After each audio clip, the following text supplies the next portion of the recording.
Hey yo, what's up YouTube? This is Isho kicking off season 4 of Alchemy Labs Productions. Last time in the season 3 finale, we went deep into how Buddha shows up hidden in the Bible and how the empire has been hijacking religions for centuries. Today we're stepping into something even bigger, the post-mortem realm. Heaven, death, limbo, purgatory, and everything in between. This episode blends esoteric wisdom, philosophy, religion, and modern neuroscience, creating a convergence point where alchemy meets the oldest human question: what actually happens when we die? We're going to take our time with this one, get comfortable, take notes, because we're about to examine the mechanics of reality in a way most people never even think to look at. This isn't just about death as the end of a biological process, this is about death as the doorway into understanding consciousness itself. So if you're ready to go beyond the veil, hold on to your papers. Let's begin.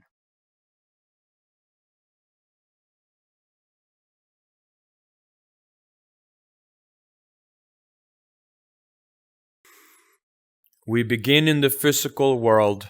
We wake up, do our routines, work, eat, sleep, repeat. This is what we assume to be reality, the solid, unquestionable ground beneath our feet. In the Western esoteric model, this realm is called Malkut, the kingdom, the lowest sphere of the tree of life, the first chakra. It represents the material, physical incarnation, the place where spirit becomes dense, slow, and heavy. This is where we're supposed to be because we were born here, not somewhere else, so naturally we treat this as our base realm. But according to Gnostic and many esoteric traditions, this physical world is not crafted by the highest divine source. Instead, it's shaped by a demiurge, a lesser architect, sometimes called Yaldabaoth, sometimes Saklas, sometimes simply the craftsman. In the Nag Hammadi text, this being is described as flawed and ignorant of the higher realms. In other systems, this demiurge appears as Enlil in Sumerian myth, Ahriman in Zoroastrian dualism, or even Kukulkan, Quetzalcoatl when corrupted from wisdom serpent into ruler serpent. The theme is the same, a being that creates, governs, and limits the physical domain. Eastern philosophy, especially Buddhism and Advaita Vedanta, gives a parallel interpretation. The world is Maya, an illusion of form and separation. Living beings circulate through samsara, the wheel of rebirth. Suffering, dukkha, the innate pain of impermanence and ego identification. And yet, this world still arises from Indra, sustained in Brahman, with Dharma as the cosmic order and karma as the mechanism of consequence. Different symbols, same architecture. In Greek myth, we encounter Kronos, who becomes equated with Saturn. Saturn corresponds to the lowest spiritual threshold above matter, the limit of time, karma, and incarnation. Saturn binds the soul into cycles. This is why occultists associate Saturn with the root chakra or with the astral boundary that encloses Malkut. As Jerry Smith said, I am time, I am literally time. Time is the cage. Then we have logos, the word, the reason, the ordering principle of existence. Logos becomes the log of the tree of life, the central pillar of order and coherence. In Hellenistic thought, logos is linked to Hermes and Thoth, gods of wisdom, writing, and measurement. In Christian Gnosticism, Christ is Logos incarnate, again a shared archetype of structure emerging inside the material illusion. In Hindu Buddhist cosmology, we find Kala, the personification of time connected to Shiva. Mahakala, the great time, is Shiva in a destructive, transformative form, the force that devours reality. This ties directly into Kali, the serpent mother of liberation, who also mirrors the Kundalini, the ego, and the cycle of death and rebirth. Kali isn't just a goddess, she's the engine of dissolution that frees consciousness from the cycle. Put all of this together and you get a universal metaphor. Souls locked in time, souls locked in the temple of the body, spirits condensed into the physical kingdom. As you meditate, detach, and raise your consciousness, you begin to understand Chronos, Logos, Kala, not as myths, but as psychological and metaphysical forces. You climb through the archetypes the way mystics climb the tree of life. If reincarnation is the default system, and nearly every ancient culture from Egypt to Tibet believed it was, then the Christian model of heaven and hell starts to look like a cycle rather than a permanent sentence. A journey from the physical world, sometimes portrayed as hell itself, up to heaven, and then back down again. Eternal life in heaven until the soul grows restless, then descent, up and down, ascent and fall, a spiritual pendulum. So the real question becomes, do we choose to be here, or is it simply the consequence of existing in a universe where life naturally expresses itself? Living things are born, therefore they must die. Consciousness enters form, therefore it must eventually leave form. God's spirit populates the world not out of cruelty, but because existence is a flowing cycle of expression, manifestation, and return. Buddhism teaches that one of the first steps towards enlightenment is accepting the hand you've been dealt. You were born, tough luck, accept it. You will die, accept it. Running from these truths only tightens the karmic knot. Acceptance is needed to dissolve it. But here's the twist. What if heaven, nirvana, or the blissful realm beyond death is also a trap? If the physical world is a prison for the soul, a lower dense realm where consciousness forgets itself, then what does that make the higher worlds? Heaven? Limbo? Purgatory? Are they liberation, or are they just another layer of the matrix? Another gatekeeper realm, another beautifully decorated room inside the same cosmic labyrinth? That's where we go next. At the moment when the physical body dies, a cascade of extraordinary events unfolds, events that modern neuroscience is only now beginning to observe, but which mystics, shamans, yogis, and esoteric teachers have been describing for thousands of years. Studies on rats at University of Michigan shows massive spike of dimethyltryptamine, DMT, the spirit molecule, in the moment surrounding death. Whether the same occurs in humans is highly suggested by physiology and supported by numerous anecdotal near-death experiences, plus our natural ability to produce the chemical from within the brain. Ancient traditions hinted at this mechanism long before. The Egyptian opening of the mouth, the Tibetan bardo, the Vedic accounts of Soma, the Mayan hero twins all describe a chemical or spiritual catalyst that bridges the body and the next realm. People who take DMT voluntarily often describe experiences that defy normal cognition, entire lifetimes unfolding in minutes, worlds more elaborate than ours, encounters with hyperintelligent entities, and the sensation of entering realities that feel more real than real. Many report becoming someone else, slipping into alternate identities, timelines, or parallel selves. The ancient shamanic cultures recognize this too.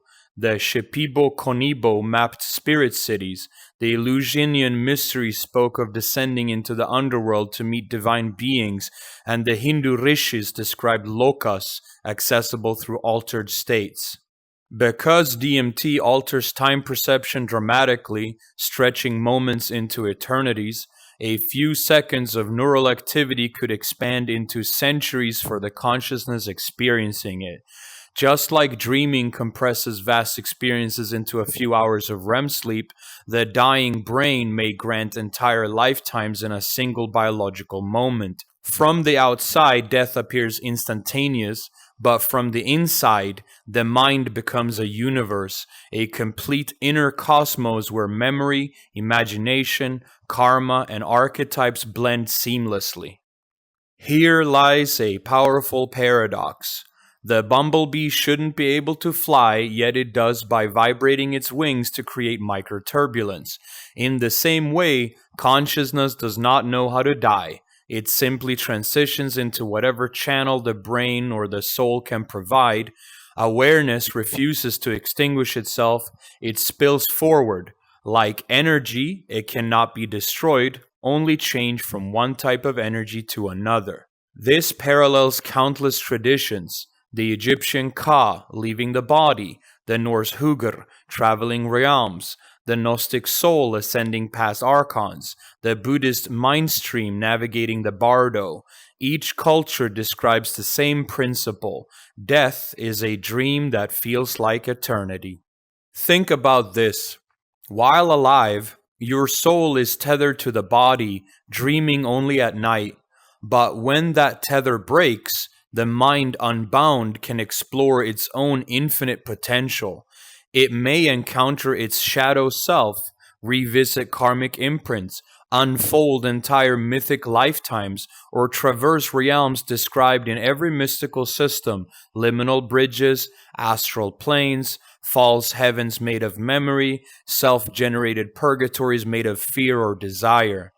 Many NDEs confirm this pattern: panoramic life reviews, timeless realms, meetings with luminous beings, and the overwhelming sense that I was in a place outside time.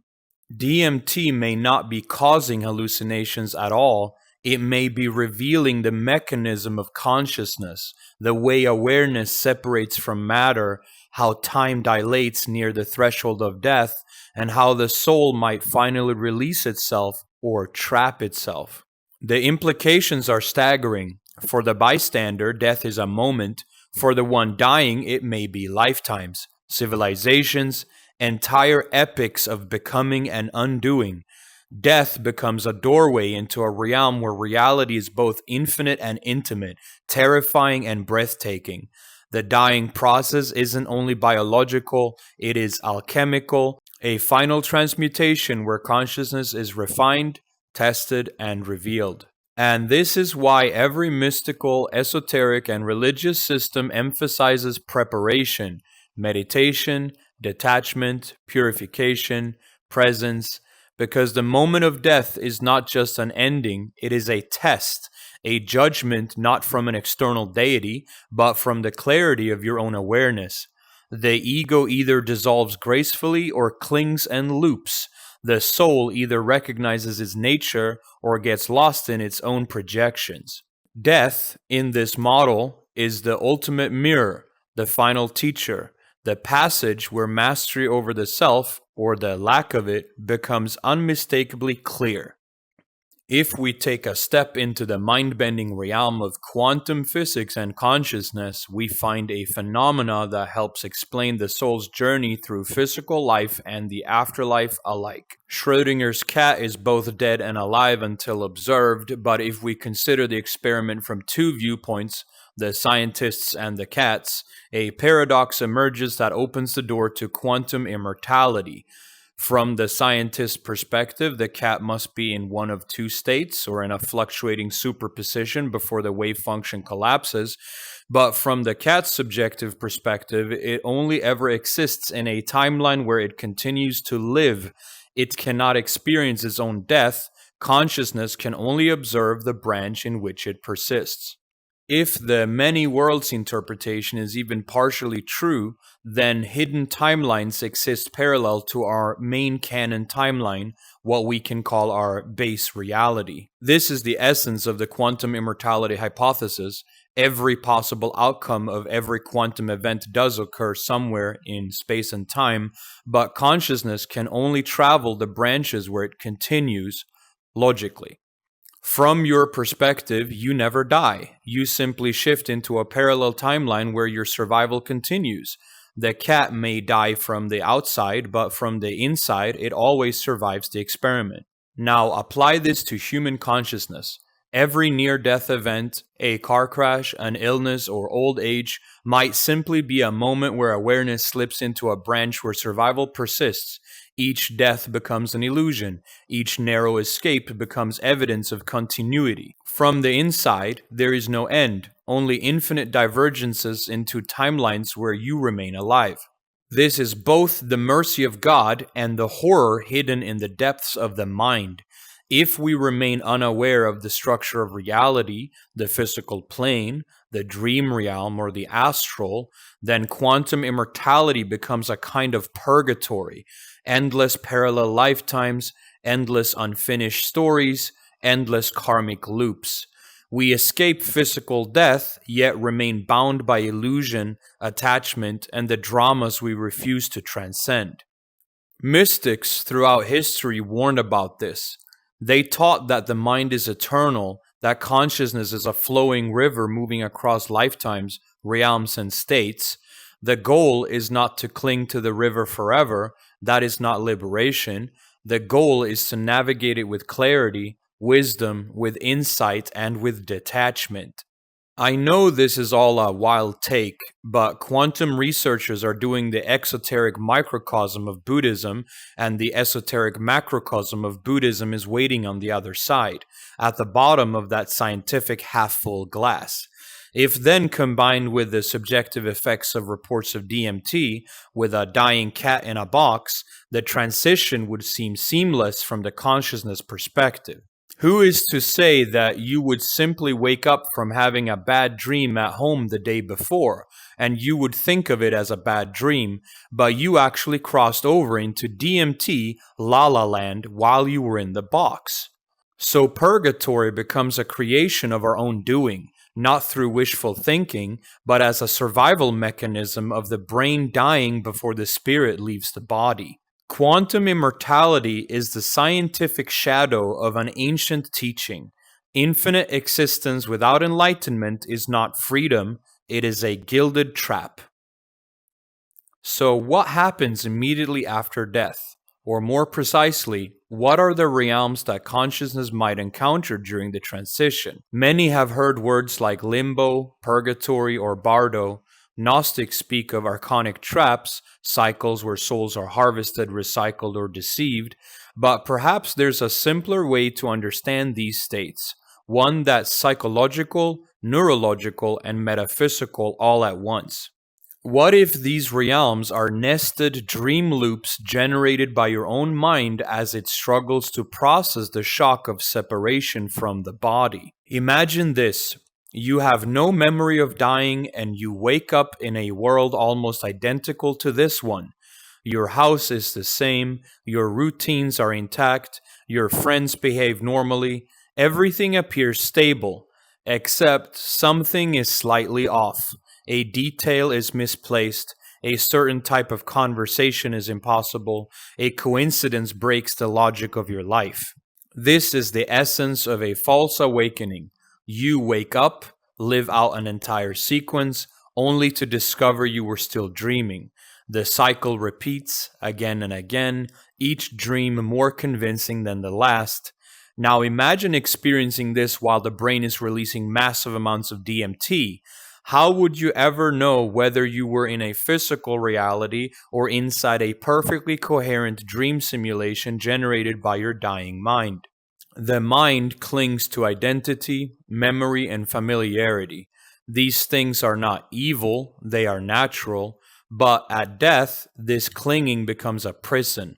Purgatory may not be a divine punishment, it may simply be the echo of unfinished attachments, unresolved emotions, and unintegrated fears. Your own ego projects the illusion of continued life, looping endlessly until insight breaks the spell.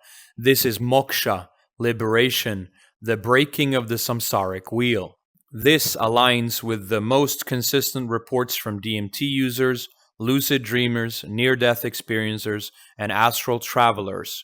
Worlds populated by entities, landscapes, or civilizations that feel coherent, ancient, even hyper-real. Is limbo simply the natural extension of these states when consciousness hovers at the threshold of death? a self-generated realm made of karmic residue, a mirror of your fears, desires, attachments, and unfinished stories. Here lies the true danger. These loops feel real, they feel eternal, they can be seductive. You may meet guides, angels, loved ones, or beings of light offering comfort, yet some exists only to keep your awareness looping. False heavens, false friends, false lives. Each scenario serves the same purpose, delaying your release. And the tighter you cling to them, the deeper the entrapment becomes. This is the radical insight. Purgatory is not above you or below you, it is within you, a construct of your own consciousness, consolidating everything you never resolved. Fear and attachment creates the cage, awareness unlocks it. This is why inner alchemy matters. This is why healing, forgiveness, discernment, meditation, and presence are not optional practices, they are preparation.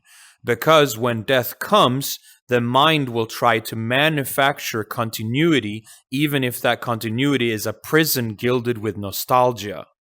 When you recognize you are dreaming, the dream collapses. Death is not the enemy, clinging is.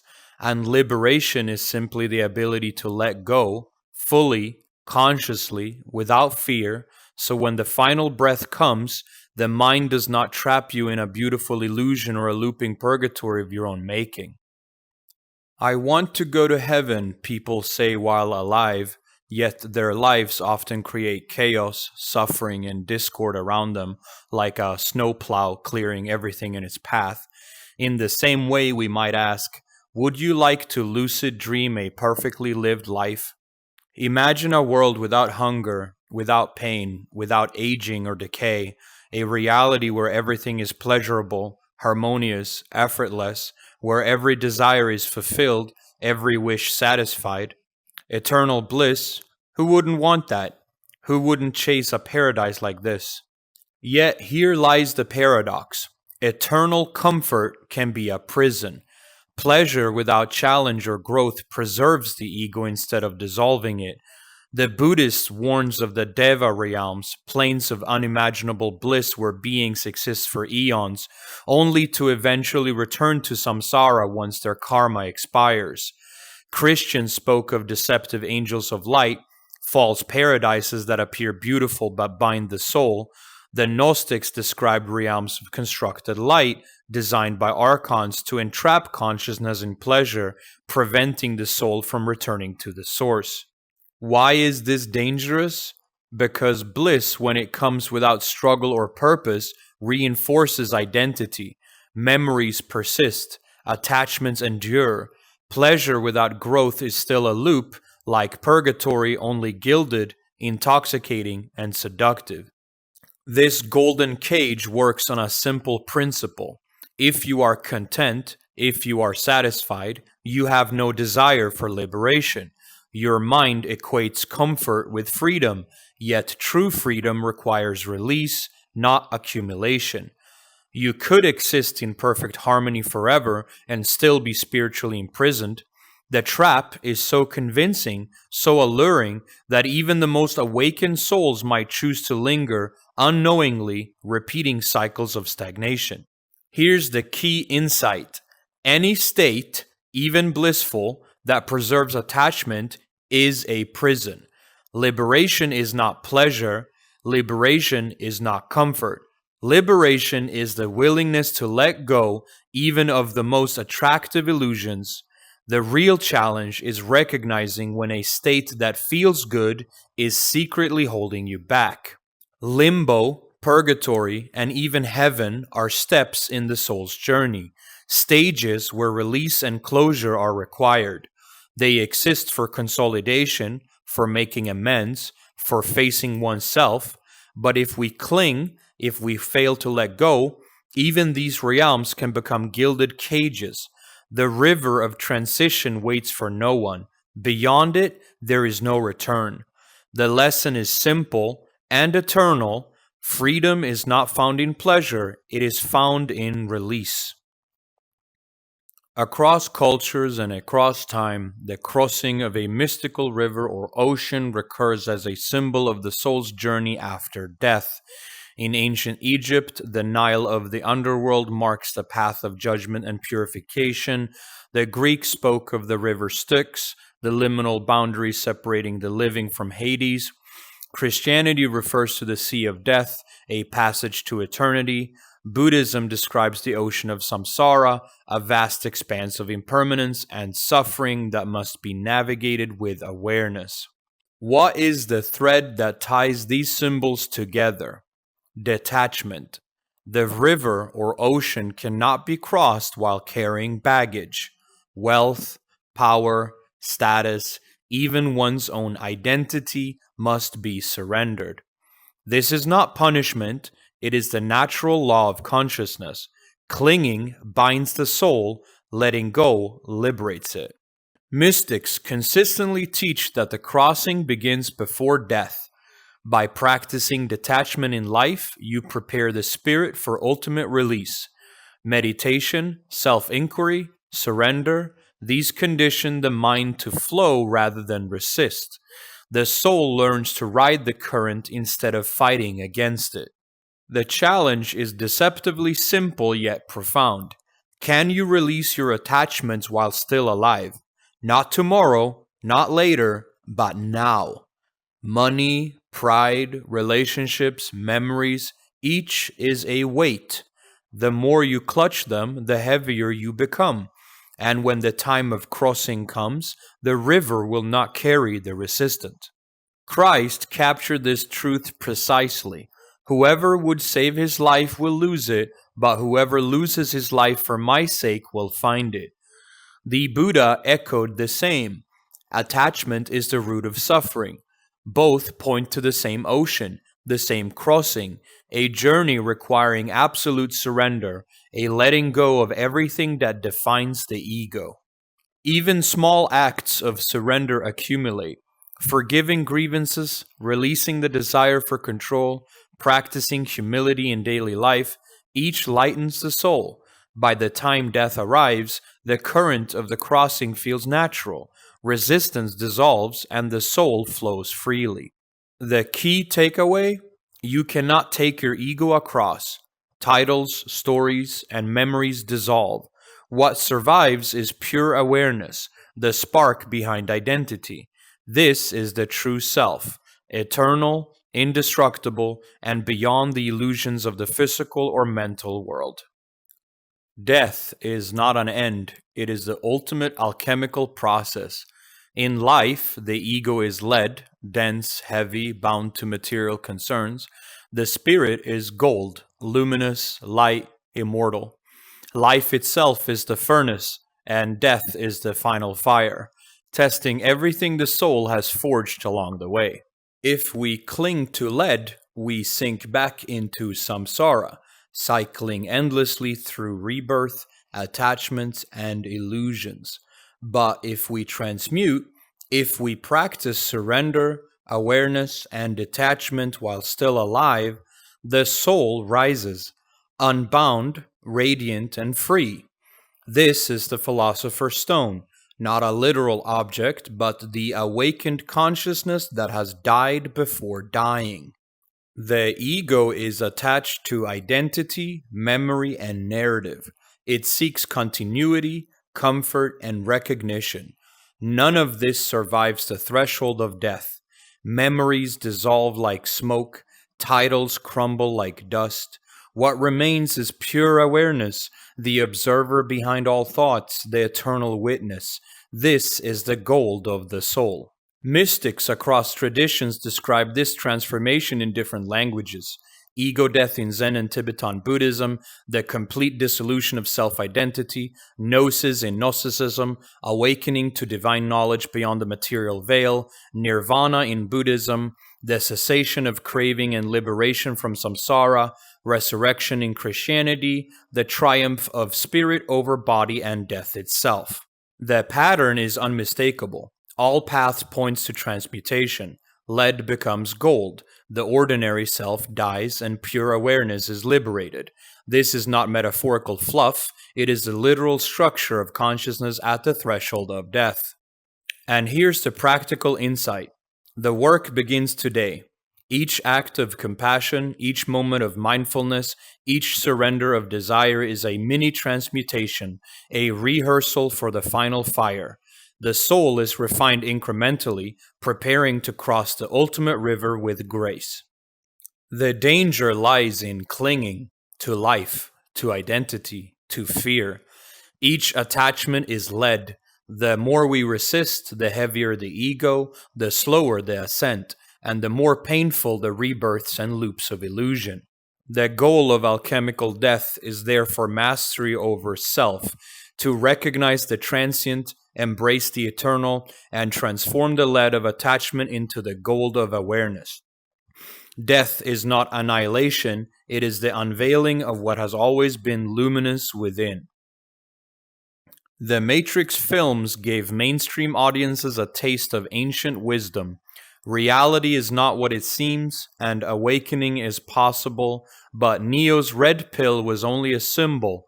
Long before Hollywood, mystics, shamans, and adepts had already outlined the same principles. DMT users frequently report experiences far more vivid than ordinary dreams, sometimes even more coherent than waking life. They encounter civilizations, languages, technologies, and entire ecosystems that feel fully functional. These are not random hallucinations. They may reflect the multi-layered architecture of consciousness, parallel dimensions, and alternate timelines glimpsed when the brain's filtering mechanisms collapses. Mainstream neuroscience increasingly suggests that the brain does not produce consciousness but filters it. It organizes, limits, and shapes perception. When that filter breaks down through death, deep meditation, or psychedelics, the signal of awareness floods outwards, revealing what lies beyond. Some call it Indra's net, infinite reflections of reality. Others describe it as a quantum entanglement of consciousness. The effect is the same. The boundaries between self and world blur, revealing the interconnectedness of all things. But here's the caution.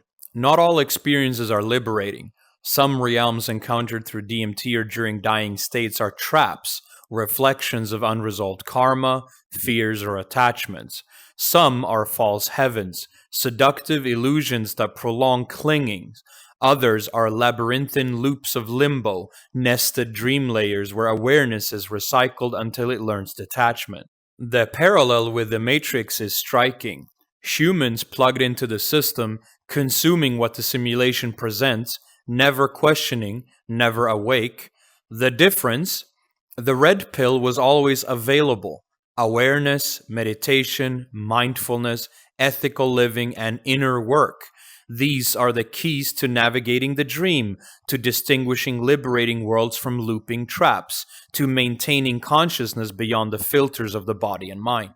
Modern technology mirrors ancient systems. Social media, entertainment, and information channels seduce attention, manipulate perception, and feed attachments. They mimic the looping traps of false realities, keeping individuals tethered to illusions. In essence, the outer matrix mirrors the inner matrix, the unexamined mind. The lesson is profound. Liberation is both internal and external. Inner clarity allows discernment of the worlds one navigates, whether in life, dreams, or post-death experiences. Awareness is the key. The filters must be recognized and transcended.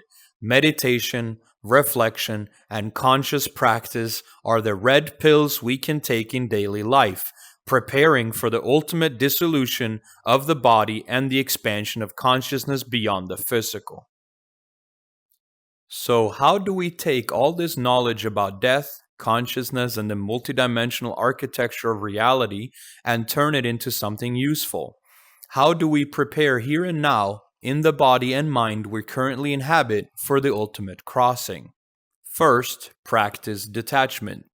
Detachment is not indifference, it is freedom from being owned by your desires and fears. Observe what you cling to. Money, status, relationships, even spiritual accomplishments or pride. These are anchors that bind your awareness to cycles of suffering. Love deeply, pursue your passions, but don't let attachments dictate your inner stability.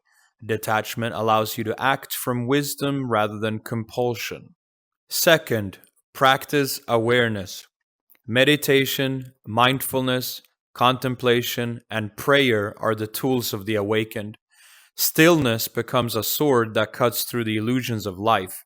Awareness is not passive, it is active observation, a constant calibration of your mind, body, and spirit. The more lucid you are in life, the more lucid you will remain in the death dream.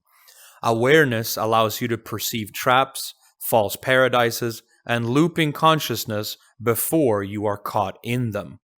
Third, practice forgiveness. Grudges, resentment, and hatred are heavy.